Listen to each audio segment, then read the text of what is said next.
সবস শতং জীবে দুঃশীল অসমাহিত একহং জীবিতং শ্রেয় শীলবন্ত সজাইনো এতেন সচ্চবজ্জেন হোতু তে জয় মঙ্গলন্তি।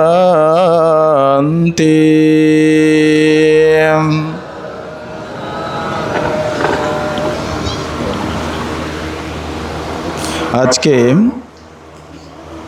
ঐতিহ্যবাহী পূর্ব কোদালা মাঝিপাড়া অস্ত এই ওনাদের যে নিবাস, এই নিবাসের মধ্যে প্রয়াত সুদর্শন বড়ুয়া, যিনি পূর্বজ জোবরা গ্রামের একজন সন্তান ছিলেন, পরবর্তীতে স্থানে এসেই ওনার বাসস্থান নির্মাণ করেছেন।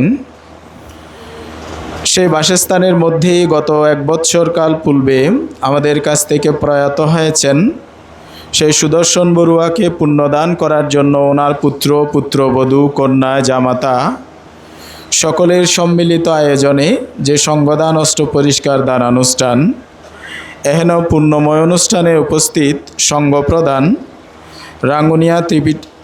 সভাপতি রাঙ্গুনিয়া ত্রিপিটক শিক্ষা পরিষদের সুযোগ্য সাধারণ সম্পাদক পরম শ্রদ্ধেয় সত্যানন্দ ভান্তের প্রতি বন্দনা নিবেদন করছি। প্রধান অতিথি তথা সঙ্গ প্রধান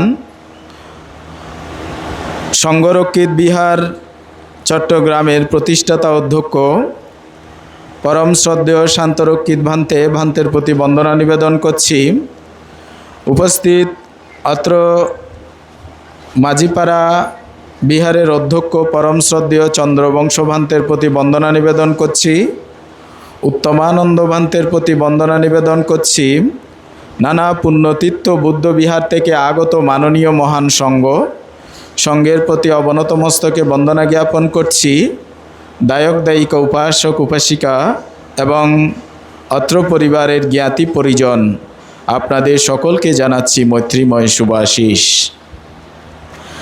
তো উপাসক উপাসিকা, দায়ক দায়িকাগণ, আপনারা পঞ্চশীল নেয়ার পূর্বে ভান্তেদের কাছ থেকে, বিশেষত আজকের যিনি সঞ্চালক উত্তমানন্দ ভান্তের কাছ থেকে মাতা পিতার গুণাবলী, মাতা পিতাকে কীভাবে স্মরণে আবরণে রাখলে সন্তানগণ তাদের পুত্রোচিত দায়িত্ব কর্তব্য প্রতিপালন করা হয়, সেগুলো তিনি দেশনা করেছেন। তারপরে ধর্মপ্রিয় ভান্তে শিলবংশ ভান্তে, মূলত শিলবংশ ভান্তে শীল নিয়ে দেশনা করেছেন, দানশীল ভাবনার কথা বলেছেন। তো তারই ধারাবাহিকতায় আমি এখানে একটি সহস্র বর্গের গাথা আবৃত্তি করেছি। সেখানে বুদ্ধ ভগবান বলছেন যে একজন মানুষ যদি 100 বছর জীবন লাভ করেন, তার সেই 100 বছর জীবনের মধ্যে সেই জীবনকে তিনি শ্রেষ্ঠ বলেননি। কারণ সেই জীবনের মধ্যে যদি শীল না থাকে, ধর্মসম্পন্ন আচরণ না হয়, সেই জীবনের মধ্যে যদি প্রকৃষ্টরূপে দানশীল ভাবনার অনুশীলন করা না হয়, তাহলে সেই জীবনকে উনি যে সার্থক জীবন বলেননি। তিনি বলেছেন কি এরকম যে শত সহস্র জীবনের 100 বছর জীবন যার, সে 100 বছরের জীবনের চাইতে যিনি শীল সম্পন্ন, দানশীল ভাবনা অনুশীলন করেন, সেরকম সম্যক দৃষ্টি সম্পন্ন ব্যক্তিগণের একজনের জীবনকে শ্রেষ্ঠ বলেছেন। তারপরে আরেকটি গাথা বুদ্ধ ভগবান সহস্র বর্গের মধ্যে দেশনা করেছেন। সেখানে তিনি বলছেন, সাহাচ্ছাম্পিচে বাচা অনত্ত পদসংহিতা। একহং ধম্ম পদং শ্রেয়, যে সহস্র বাক্য যদি কেহ ভাষণ করে, সহস্র বাক্য অপেক্ষা একটি ধর্মপদ অর্থপদ সংযুক্ত বাক্যই হচ্ছে শ্রেষ্ঠ। তো উপাসক উপাসিকা দায়ক দায়িকাগণ, ভগবান তথাগত সম্মুখ সম্বুদ্ধর সময়ে আরা দেখি বুদ্ধ সৃষ্টি হইবের, বুদ্ধ আবির্ভূত হইবের একটু পূর্বে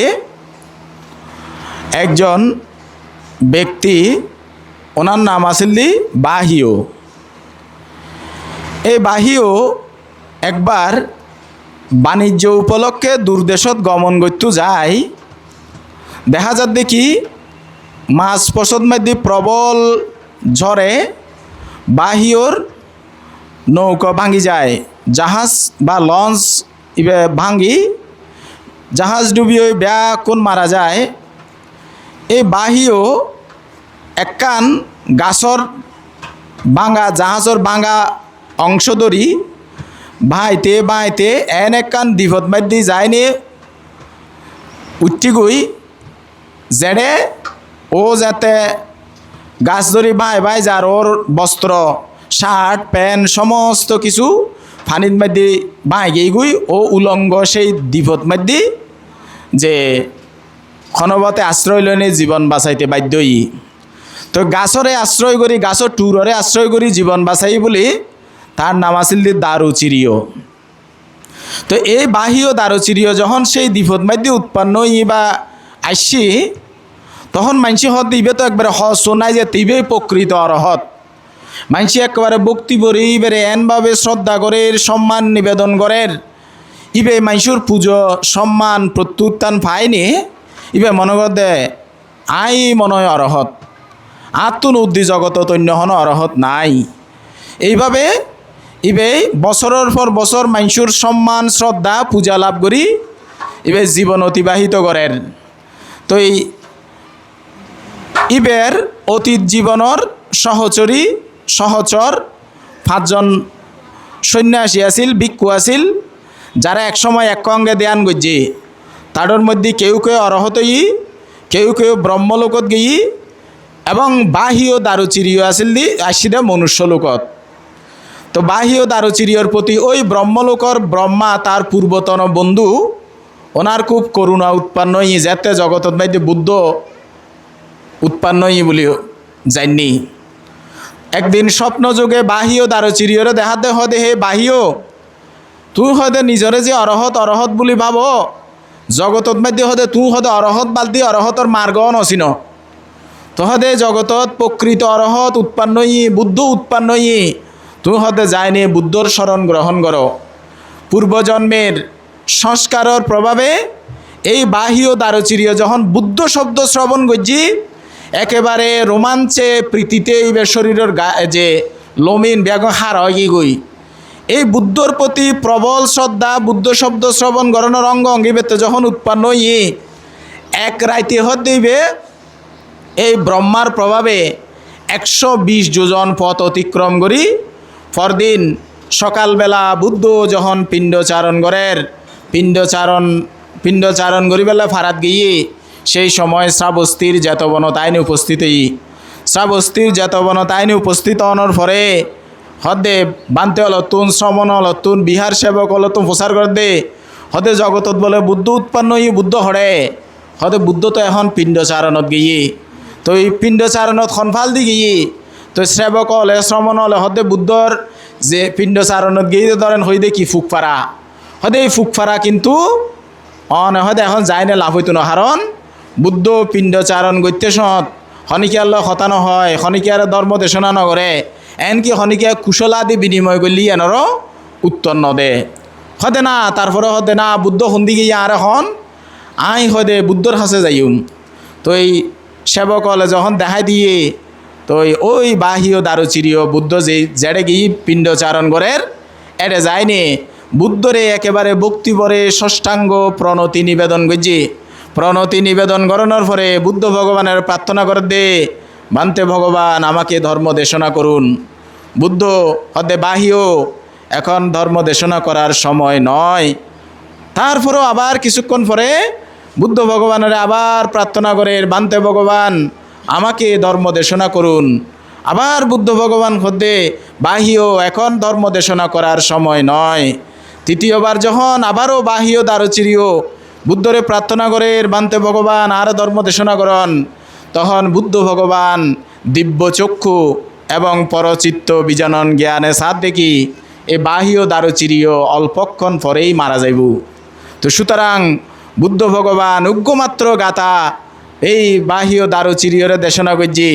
এবার দেখি গাতার মর্মাত্ম কি হদে দিট্টে দিট্টে মাত্তাং সুতে সুতে মাত্তাং বিয়তে বিয়তে মাত্তাং মুতে মুতে মাত্তাং। হে বাহিও জগতের মধ্যে কোনো বস্তুকে আলম্বনকে দেখলে দেখছি বলে জানিও, কিন্তু তার প্রতি আসক্ত হইও না। জগতের মধ্যে কোনো কথাবার্তা বিষয়কে শুনলে শুনছি বলে জানিও, কিন্তু বিষয়ের প্রতি আসক্তি হইও না।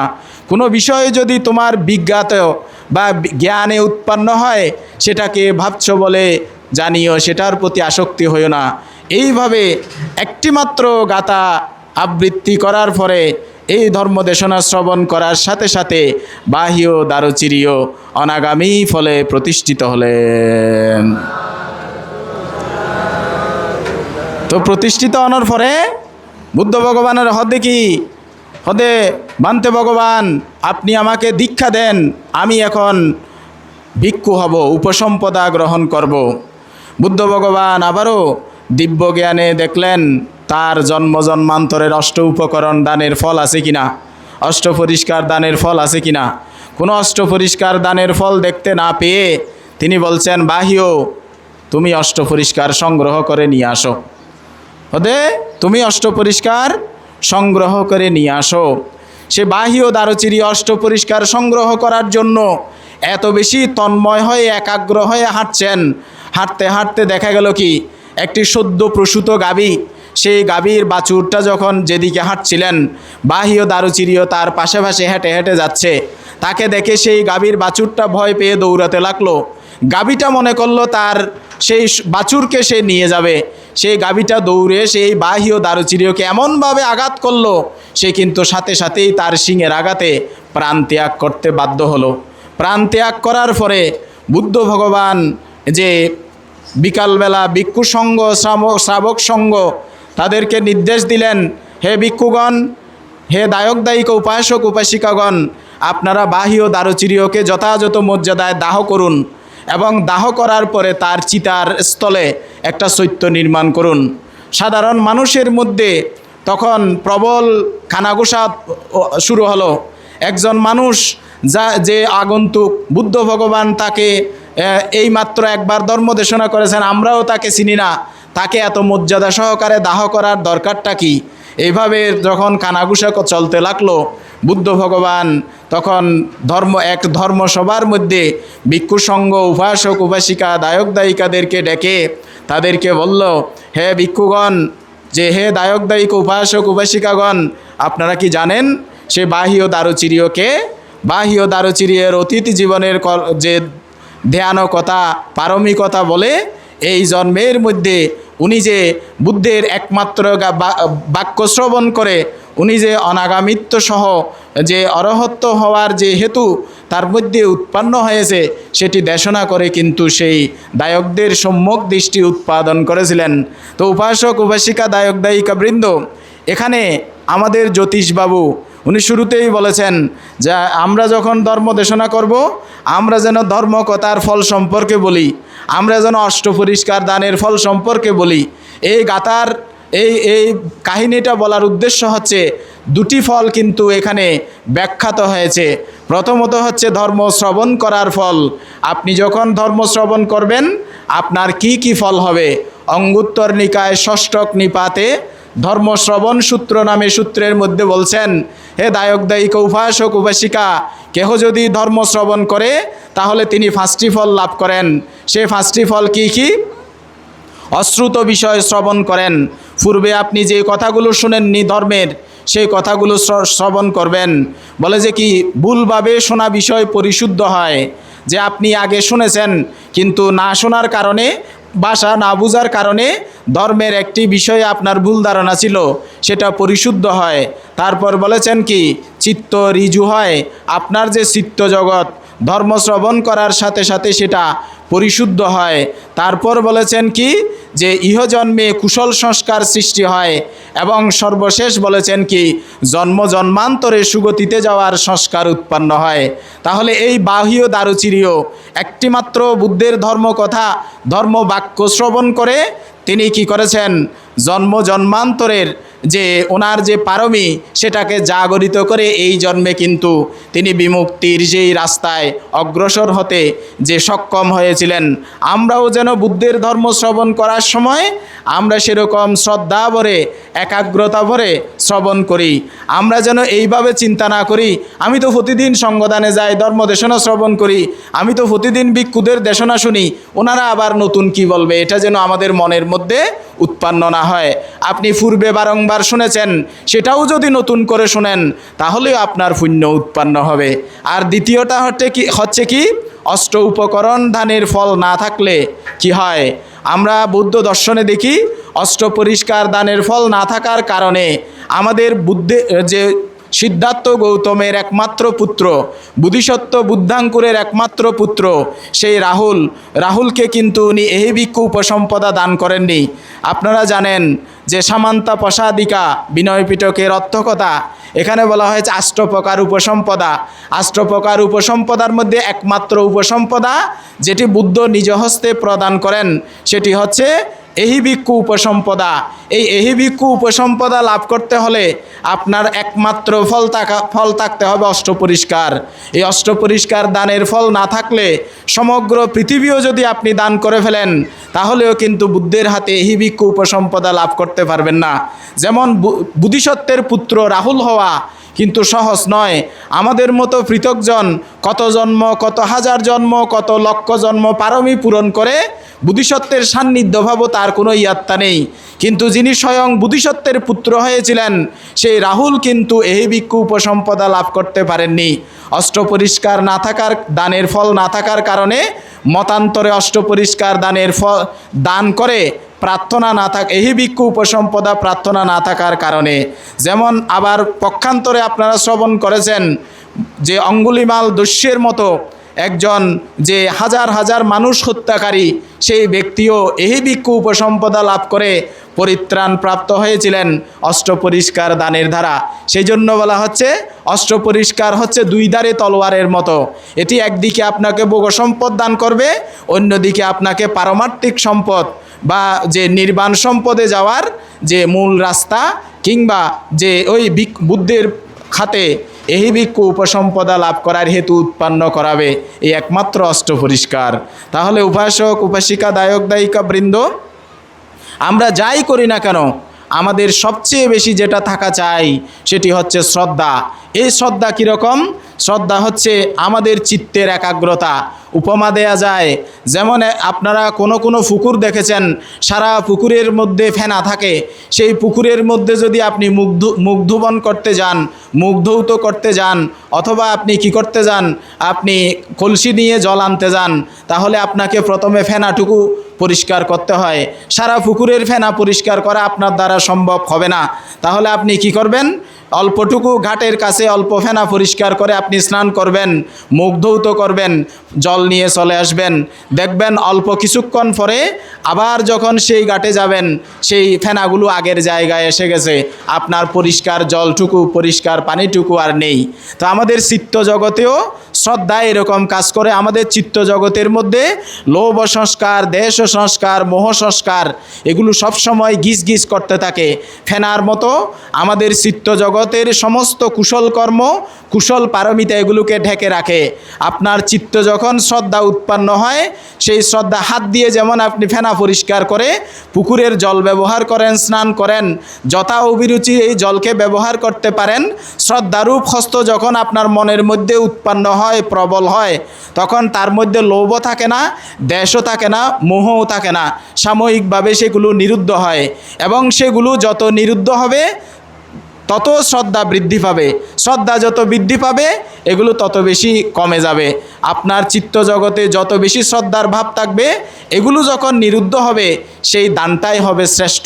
এজন্য শ্রদ্ধাকে বলা হচ্ছে হাতের মতো।